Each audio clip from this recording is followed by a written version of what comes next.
Jai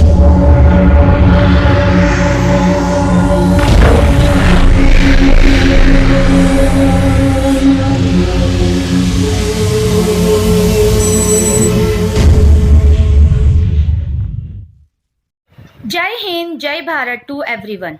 Students, I hope you all are fit, fine and safe at home. Welcome to our online education. Myself Sengundar Sulakshna and I will be teaching you SPCC. So students, today we are here to see Standard 12th SPCG chapter number 1 Banking Correspondence. Already we have seen two parts of this chapter. So today we are here to see the part 3 of the chapter. So students, now let us move on with the line to line explanation of the portion of the today's video in a further portion. So students, before starting the further portion, let us have a short revision of the previous portion that we have seen. Previously, we have discussed about the forms. The first letter to banking correspondence, which is considered as for opening the bank account. So for opening a bank account, what type of letter we have to write? So in that portion, we have seen that no letter is to be written up. Nowadays, prescribed form is already available in each and every portion. So in that we have seen in a very detailed manner the form of the BOB, Bank of Baroda. We have completed the filling of the form in a very detailed manner. So today we are going to move up and see the KYC form, which means know your customer form. So from that portion, let us move on and see that in a very detailed manner. So students, now let us move on with the today's portion. So this is the form of the KYC, introduction form. An existing account holder at least 6 month old satisfactory conducted an KYC complaint account.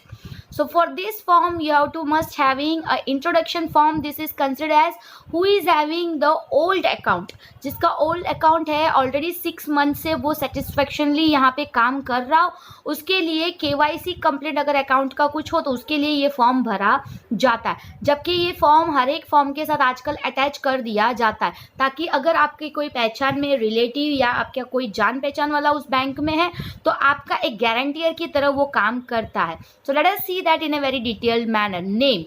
So name of that person, his account number, date of opening the account, कब ये account open किया गया, address, PIN, telephone number, email लिखना है, mobile number लिखना है, fax number लिखना है.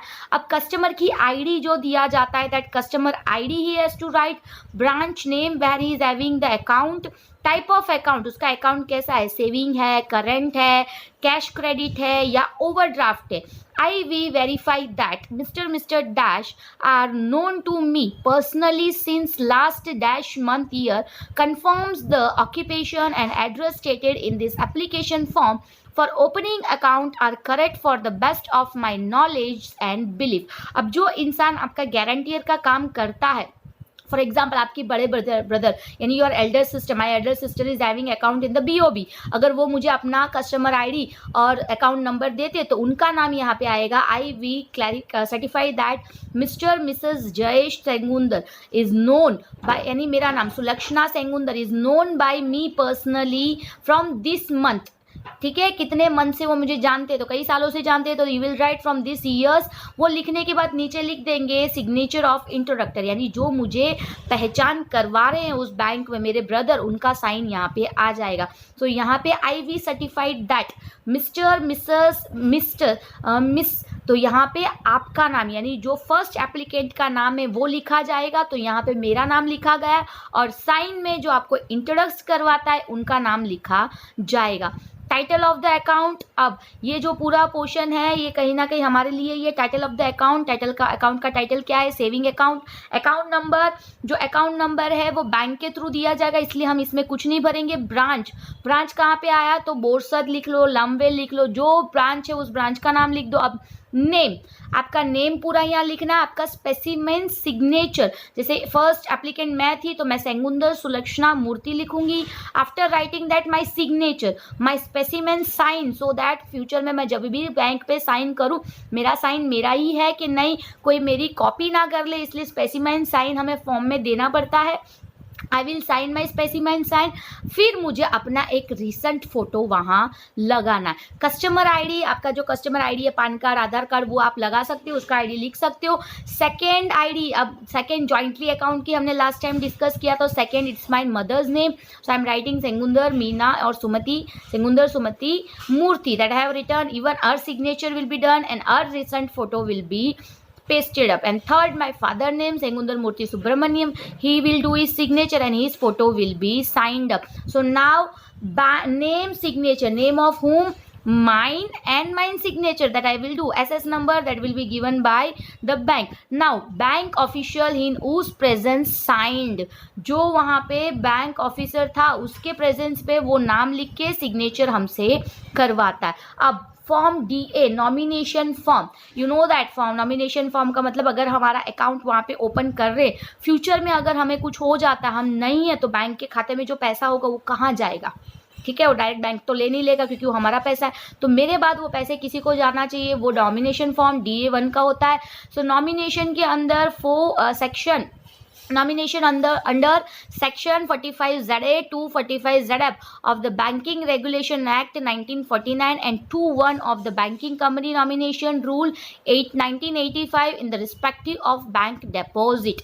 ठीक है, तो यहाँ पे कौन से कायदे और कानून के थ्रू पे ये नॉमिनेशन फॉर्म भराया जाता है उसका पूरा डिटेल लिखा है। उसके बाद IV, ठीक है, तो मेरा नाम माई सुलक्षणा, नेम एंड एड्रेस जो दिया गया है वो नॉमिनीज द फॉलोइंग पर्सन, तो नीचे जो पर्सन है उसको फॉलोइंग पे नॉमिनेशन पे दे रहे हैं नाम। अगर मेरा डेथ या कुछ हो जाता है तो मेरा XYZ जो ब्रांच है वो इस पर्सन को दे देगा। तो नेम ऑफ डिपॉजिट, तो मैंने क्या डिपॉजिट किया, उसका जो डिपॉजिट का नंबर आया, एडिशनल डिटेल अगर कोई है फिक्स डिपॉजिट वगैरह कुछ किया है तो name of deposit, distinguish number जो उसका अलग unique ID, address of nominee, name of nominee, name of nominee में for example if I am writing my son's name, okay, हम ऐसा मान लेते हैं if you are writing our son's name तो I will write the son's name here, और either if you are a single person not married yet and if you are a student, if you are opening your account, your minor account will be holded by the parents, so name will come of parents, the nominee's name will be of parents. So one of my parent I can give, so I am giving to my mother. Address of mother same as relation with the depositor, I am a depositor, my relation is mother. Age of my brother, what is the age that we will write. If nominee is a minor, he is date of birth. If for example is, if I said, if I want to give my, if your father has opened the account and if you want to give the nominee to you, so if you are minor, so your date of birth must be mentioned up here. As the nominee is minor on this date, we appoint Mr. Mrs. in this manner a adult person. For example, if your father is opening the account, he is giving your name as nominee, but until you are not getting major, your mother will be held up as a guardian to receive the amount on the behalf of nominee in the portion or event of the nominee or during the minority of the nominee. अगर for example XYZ के father ने account में पैसे डाले और XYZ के father का XYZ का एज जो है वो 6 ही है और उसके मम्मी को वहाँ पे नॉमिनी बना दिया, यानी नॉमिनी बच्चे को बना और मम्मी को उधर गार्डियन बना दिया, बट आफ्टर डिपॉजिटिंग 1 और 2 ईयर्स के बाद फादर की कोई रीज़न से डेथ हो जाती है, 5 लाख डिपॉजिट पे है, तो वो 5 लाख कब दिया जाएगा, किसको दिया जाएगा, तब 2-3 साल के बाद तो जो XYZ है वो 6 ईयर्स से 9 ईयर्स हुआ होगा, तो उसे तो पैसे मिल नहीं सकते क्योंकि वो तो माइनर है, तो उसके बिहाफ में उसकी मदर ले लेंगे, वो उसको यूटिलाइज वगैरह नहीं कर सकते, बट उसको जैसे लड़का मेजर हो जाएगा तब उसको देना पड़ेगा, XYZ को देना पड़ेगा। इस तरीके से बैंक काम करता है। Date and place, again the date, mention of date we have to mention, ठीक है, डेट लिखने के बाद प्लेस आएगा, place you can write Borsad या जो भी हो, अहमदाबाद, आनंद जो होता है मोस्ट प्रोबेबली वो लिखा जाता है।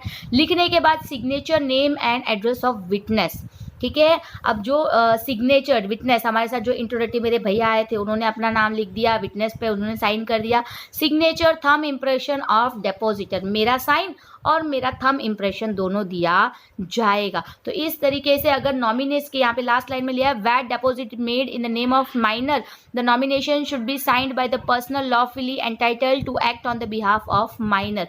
अगर नॉमिनेशन यानी डिपॉजिट ही माइनर के नेम पे, यानी आपके नेम पे आपके फादर फिक्स डिपॉजिट करवा रहे तो आप तो माइनर हो, तो आप तो पैसे उठा नहीं सकते, तो अगर आप हो तो आपके बिहाफ में किसको दिया जाएगा, तो मदर। तो वहाँ पे लॉफुली ये जो साइन है, थंब ऑफ इम्प्रेशन है, डिपॉजिट सोलिसिटर का वो आपके मदर को आपके बिहाफ पे करना पड़ेगा, बट माइनर को वहाँ पे साइन करने का कोई हक नहीं होता है। तो यहाँ पे ये फॉर्म खत्म होता है। Now the form details of the identification document submitted by the applicant. अभी तक हमने बात किया था बट हमें पता नहीं, तो अब हमें जो है आइडेंटिफिकेशन के लिए जो हमें सबमिशन करवाना पड़ता है डॉक्यूमेंट्स का, वो अब एनआरआई एप्लीकेंट हो तो उनको पासपोर्ट का भी डॉक्यूमेंट जेरोक्स करवा के सबमिट करना पड़ता है। First type of document photo identity, Aadhaar card, PAN card, licence, तो ये तीन उन्होंने करवाया। डॉक्यूमेंट का नंबर, कौन से अथॉरिटी ने उसको इशू किया, डेट ऑफ इशू क्या है, प्लेस ऑफ इशू क्या है और वैलिडिटी कब है। फॉर एग्जांपल अगर डॉक्यूमेंट हमने लाइसेंस लिखा तो लाइसेंस का नंबर लिखने का किसने हमने दिया, तो गुजरात का जो व्हीकल डिपार्टमेंट है उन्होंने हमें दिया, तो वो डिपार्टमेंट हमने लिखेंगे, गुजरात अथॉरिटी ने हमें दिया। Date of issue, for example गए साल 21 को मेरे को इशू हुआ था तो गए साल 21 मैंने लिख दिया। प्लेस ऑफ इशू मैंने अहमदाबाद से करवाया, I will write Ahmedabad, valid up to 5 years, 20 years का होता है तो 20 ईयर्स यानी नेक्स्ट 20 ईयर्स तक है। इस तरीके से हर एक आइडेंटिटी का वैलिडिटी होता है, उसको हमें लिखना पड़ता है। नेक्स्ट आता है एड्रेस प्रूफ। एड्रेस प्रूफ में आप क्या क्या दे सकते हैं, रेशन कार्ड दे सकते हैं, लाइट बिल दे सकते हैं, टैक्स बिल दे सकते हैं, ठीक है। तो ये तीन हमने एड्रेस प्रूफ रखा। सेम टाइप ऑफ डॉक्यूमेंट, तो मैं एड्रेस प्रूफ में electricity bill, document number, electricity का नंबर, इशूइंग अथॉरिटी कौन था तो गुजरात जो इलेक्ट्रिसिटी बोर्ड है वो। तो डेट ऑफ इशू लास्ट जुलाई, जैसे कि लाइट बिल हर 2 महीने में एक बार आता है तो लास्ट जुलाई को जब आया था 2 महीने पहले आया था वैसा हम लिख सकते हैं। Place of issue again our house का जो एड्रेस होता है वो हम लिखेंगे, वैलिड अप टू, तो उसका कोई वैलिडिटी नहीं होता है तो हमें उसको डैश कर देना है। सो नाउ फॉर्म 60 एंड 61, अगर किसी के पास पैन कार्ड नहीं है तो उसको 60 या 61 का फॉर्म भरना पड़ेगा, ये हमने स्टार्टिंग में भी देखा था। तो what is form 60 and 61? Are you a tax assessee? क्या हम टैक्स असेसमेंट करते हैं? यस तो यस, नो तो नो। इफ यस, अगर हम यस लिखते हैं, detail of what circle range where the last return of income was filed. अगर आप यस हो, आपने इनकम टैक्स भरा है तो लास्ट आपने कहाँ से इनकम टैक्स भरा उसका डिटेल लिखना पड़ेगा। अगर हमने नो कर दिया तो ऊपर का कोई चीज़ हमें भरना नहीं है। अगर यस किया तो हमें वार्ड नंबर लिखना। Reason for not having PAN card number, reason क्या है पैन कार्ड नहीं आने के लिए। अगर नो है तो हमें उसको कोई रीजन नहीं देना। अगर यस है तो अप्लाइड, गोइंग टू अप्लाई, ऐसा हम एक रीजन दे सकते हैं। Form 61 to be filled by the person who is only agriculture income and no other income chargeable to income tax. अगर कोई इंसान सिर्फ और सिर्फ एग्रीकल्चर ही कर रहा है, उसके अलावा उसके पास कोई पैसा नहीं आ रहा, तो उसको फॉर्म 61 भरना है। So hereby declare that my source of income is from agriculture and I am not required to pay income tax और any other income if any other income if any. ठीक है, तो इसका मतलब जो agriculture करते हैं उनको इनकम टैक्स रिडक्शन मिलता है, उनको इनकम टैक्स भरने की ज़रूरत नहीं है, इसलिए उनको फॉर्म नंबर 61 भरना है। तो वहाँ पे उनको डिक्लेयर करना है कि मैंने एग्रीकल्चर ही किया है और इसी से मैं इनकम कमाता हूँ, इसलिए मुझे कोई इनकम टैक्स भरने की ज़रूरत नहीं है। So I dash do hereby declare that what is stated is true to the best of my knowledge and be verified at this day of the dash date place sign of the declarant। declarant कौन होता है? मैं जो detail दे रही हूँ ये सही है कि नहीं मुझे पता होगा ना, तो मुझे मेरा नाम लिखना है, आई सुलक्षणा एम सेंगुंदर डिक्लेयर दैट मेरे नॉलेज में जो सही है वो मैंने बताया है और ये वेरिफिकेशन इस डेट को हुआ है, इस टाइम को हुआ है, ये डे को हुआ है। जैसे कि आज क्या डे है अगर हम देखते हैं तो जैसे कि आज 15 मई है, हम ऐसा मान लेते हैं, तो वेरीफाइड एट 15 मई। डे क्या था उस दिन 15 मई को, क्या डे है? तो Friday. So we will write Saturday. Okay, Saturday, तो सैटरडे लिख देंगे और ऑफ द ईयर 2021, इस तरीके से हम उसको लिख देंगे। तो डेट हमें वापस लिखना है 15 मई 2021, प्लेस हमें जो है आनंद लिख देना, फिर मुझे साइन कर देना। यहाँ पे खत्म होता है फॉर्म 60 एंड 61। अब KYC identification document paper to be submitted by the applicant. तो क्या क्या हम ले सकते हैं? लिस्ट 1 और 2 दिया गया था ऊपर जो मैंने बताया था। फोटो आइडेंटिफिकेशन की अगर हम बात करते हैं, अगर NRI है तो उसको पासपोर्ट देना है, ड्राइविंग लाइसेंस जो फोटोग्राफ के साथ है, वोटर ID कार्ड भी हम दे सकते हैं, पैन कार्ड दे सकते हैं या कोई गवर्नमेंट ID इलेक्शन कार्ड है वो हम दे सकते हैं, आइडेंटिटी कार्ड दे सकते हैं, कंफर्मेशन अगर कोई एम्प्लॉय है, जैसे हम कहीं जॉब करते हैं वहाँ से हमें एक एम्प्लॉयमेंट कार्ड मिला है तो वो हम दे सकते हैं, letter from recognised public authority और public servant verify the identity photo of the customer. अगर कोई लेटर, जैसे हम स्टैम्प स्कूल वगैरह में तुम्हें पता है बैंक के लिए हमें बोनोफाइड निकलवाना पड़ता है, तो वो लेटर एक पब्लिक अथॉरिटी से होता है, तो उस तरीके से लेटर हम जिसमें फोटो हो और हमारा डिटेल हो वैसा कोई आईडी दे सकते हैं। Confirmation letter of the employer other bank verifying that photograph of the customer along with other things, अगर हम कहीं जॉब करते हैं तो जॉब से कोई चीज़ मिला है तो वो भी हम दिखा सकते हैं। इस तरीके से कोई भी फोटो जिसमें हमारा सारा डिटेल लिखा और हमारा फोटोग्राफ और कोई गवर्नमेंट का स्टैंप लगा तो वो हमें as a identity photo identification share कर सकते। Next it is list 2। List 2 की अगर हम बात करते हैं, लेटेस्ट या रिसेंट डॉक्यूमेंट्स जो हमारे एड्रेस प्रूफ को बताता है, उसमें से फर्स्ट होता है पासपोर्ट जिसमें हमारा एड्रेस हो सकता है, सेकंड हमारे ड्राइविंग लाइसेंस में भी हमारा एड्रेस होता है और वोटर आइडेंटिफिकेशन में भी हमारा एड्रेस होता है, फिर telephonic bill, electricity bill, ration card, as I said ये तीनों चीज़ों को मोस्टली दिया जाता है, इसलिए मैंने ये तीनों चीज़ों को बताया। तो इसमें भी एड्रेस होता है और ये रिसेंट भी होता है, इसलिए हम इसको यूज़ कर सकते हैं। बैंक स्टेटमेंट विद एड्रेस, अगर हमारा दूसरा कोई बैंक में स्टेटमेंट है तो एड्रेस के साथ उसको दे सकते हैं। उसके बाद इनकम टैक्स अगर हम पे करते हैं तो उसका जो वो होता है वो भी एड्रेस पे ही निकलता है, तो वो भी हम दे सकते हैं। फिर अगर कोई लेटर आया है जिसके अंदर कम्युनिकेशन के लिए हमारा एड्रेस यूज़ किया गया एम्प्लॉयमेंट के थ्रू, रेसिडेंशियल एड्रेस जिसमें बताया जाता है, वो भी हम इसमें रख सकते हैं। But most probably people are keeping up electricity bill, ration bill और एनी गवर्नमेंट टैक्स बिल वगैरह रख देते हैं। और कोई ऐसा डॉक्यूमेंट्री जिसे एक एविडेंस की तरह रेसिडेंशियल एड्रेस को प्रूव करने के लिए बताया जाता है वो यूज़ किया जाता है। इन केस अगर मैरिड वुमन है तो वो अपने ग्रूम का एप्लीकेबल एड्रेस भी दिखा सकते हैं। ठीक है, तो यहाँ पे ख़त्म होता है हमारा फॉर्म भरने का सारा डिटेल। अब फॉर ऑफिस यूज ओनली, ये चीज़ सिर्फ और सिर्फ ऑफिस के थ्रू किया जाता है, यानी उस एप्लीकेंट का इंटरव्यू किसने लिया, यानी किसने उसका फॉर्म कलेक्ट किया, तो नेम ऑफ ऑथराइज स्टाफ और उसका सिग्नेचर, डॉक्यूमेंट में आइडेंटिफिकेशन सारे ऊपर दिए गए वैसे ओरिजिनल के साथ उसने चेक किया तो उसका नाम और उसका signature, letter to thanks account holder और इंट्रोड्यूस को देने का वो कौन भेज रहा है तो उसका नाम और उसका सिग्नेचर। इस तरीके से मनी लॉन्ड्रिंग, रिस्क क्लासिफिकेशन, अगर हम उनको पैसे वगैरह देते हैं, लोन वगैरह अगर देंगे तो क्या है, रिस्क है कि नहीं है, तो लो रिस्क है कि मीडियम रिस्क है कि हाई रिस्क है, वो भी हमें उनको बता के करना है। सो इस तरीके से वो करने के बाद अब बैंक ऑफिशियल लिखेंगे कि मैंने इस पर्सन को मीट किया, इसका नाम ये है और उसका जो है इंट्रोडक्शन इस इंसान ने दिया, उसने ऊपर अपने बैंक में विजिट लिया और उसने ये सारी डॉक्यूमेंट्स मुझे दिया, ऐसे हेड ऑफ डिपार्टमेंट को साइन करना है और स्पेसिमेन सिग्नेचर ले लेना है। नेक्स्ट अगेन, तो अब उसने ये जो डॉक्यूमेंट्स है केवाईसी का उसने डिस्चेक कर लिया और फुल्ली वो सही है ऐसा वो ब्रांच मैनेजर एक साइन और डेट मारेगा। यहाँ पे ख़त्म होता है बैंक का पूरा प्रोसीजर। इसके बाद हमें जो है हमारा नया अकाउंट ओपन करके दिया जाता है। सो स्टूडेंट्स, आज का टॉपिक यहाँ तक रखेगा। आई होप आप लोगों को ये टॉपिक बहुत ही अच्छी तरीके से समझ में आएगा। Next topic letter to open a demat account जो हम नेक्स्ट पोर्शन में देखेंगे। So I hope this video was an interesting video for you. So now let us move on with a short summarization of the topic that we have seen today. So students, I hope that you all have understood the today's portion in a very well manner. So today we have seen about the KYC detail of a form. जैसे कि हम कोई bank में जाते हैं for opening an account, if you are filling up a form, after filling our form what are the next thing that has to be done, after that we have to fulfill the form number 60 and 61. 60 is used for the PAN card assessment people, if they are assessing then what are the detail must he show, or either if is not then no, and form number 61 is for the agriculture person. After that we have seen that introductory guarantor जो उस पुराने bank से already है और वो हमें introduce कर रहा है उस बैंक के लिए अगर हम नए हैं तो after that he has to mention up all his detail in that portion. After that whole portion is been completed, then comes the KYC detail. KYC detail में हमें अपना photo identification, and after that photo identification we have to show our address proof. After showing all this portion we have to give up the original and the xerox of that portion. The person who is taking the form he will rectify and verify it. After verifying it he will say whether we can be able to open the account or not, and after that there is a bank portion in which he is filling up the detail के ऊपर का पूरा document उसने verify किया है और वो जानता है कि सारा डिटेल सही है, सेम है।